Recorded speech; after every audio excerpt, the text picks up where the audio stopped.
அவள் பாதுகாக்கப்பட்டவர்களை தவிர எண்ணமில்லாத மனிதன் முகத்தை முதலில் சுளிப்பான். ஏன் சுளிக்கணும் நாம முதல்ல? ஏன் அப்படின்னா அல்லாஹ்வே என்ன சொல்லிட்டான் தெரியுமா?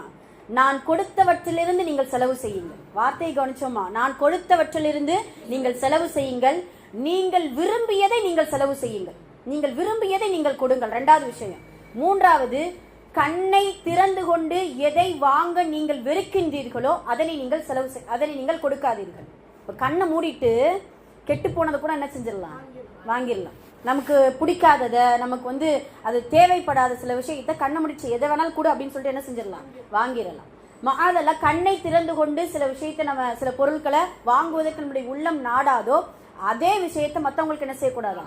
நாடக்கூடாது, கொடுக்கக்கூடாது அப்படிங்கறத அல்லாஹ் தஆலா குர்ஆனில் சொல்லி காட்டுகிறான்.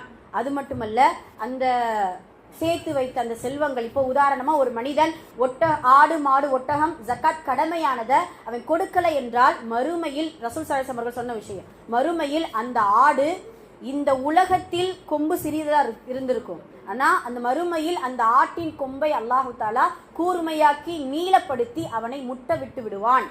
மாடு கொடுக்கல அப்படின்னா மாட்டை சுமந்து கொண்டவனாக, ஒட்டகத்தை கொடுக்கவில்லை என்றால் ஒட்டகத்தை சுமந்து கொண்டவனாக அல்லாஹு தஆலா மறுமையில் அவர்களை வேதனைப்படுத்தி விடுவான் அப்படிங்கிறத அல்லாஹு தஆலா நமக்கு சொல்லி காட்டுகிறான். அது மட்டுமல்ல, நாம் சேர்த்து வைக்கக்கூடிய செல்வங்கள் பாம்பாக மாறி நம்மை மறுமையில் துன்புறுத்தும் அப்படிங்கிறதையும் நபி ஸல்லல்லாஹு அலைஹி வஸல்லம் அவர்கள் நிறைய எச்சரிக்கையான விஷயங்களை நமக்கு சொல்லிக் கொடுக்கிறாங்க. சுப்ஹானல்லாஹ். இப்படி தண்டனைக்குரிய, இப்படியான மறுமையில் நம்மளை இழிவுபடுத்தக்கூடிய சில விஷயங்கள் நாம் இந்த உலகத்தில் பொருளாதாரத்தை சேர்த்து வைத்து மற்றவர்களுக்கு கொடுக்காமல் இருந்தோமையானால் இந்த மாதிரியான வேதனைகளுக்கு ஆளாக்கப்பட்டு விடுவார்கள். அல்லாஹ் பாதுகாக்க வேண்டும் எல்லாரையுமே. அதனால் நல்ல முறையில் இந்த ஜக்காத்தை கணக்கிட்டு கொடுக்கக்கூடியவர்களா இருக்கணும். ஜக்காத்தை பத்தியே நம்ம பேசிட்டு இருக்கிறோம். சதகா என்பது எல்லாருக்கும், ஏழை, பணக்காரன், இல்லாதவன், தேவை உடையவன், தேவை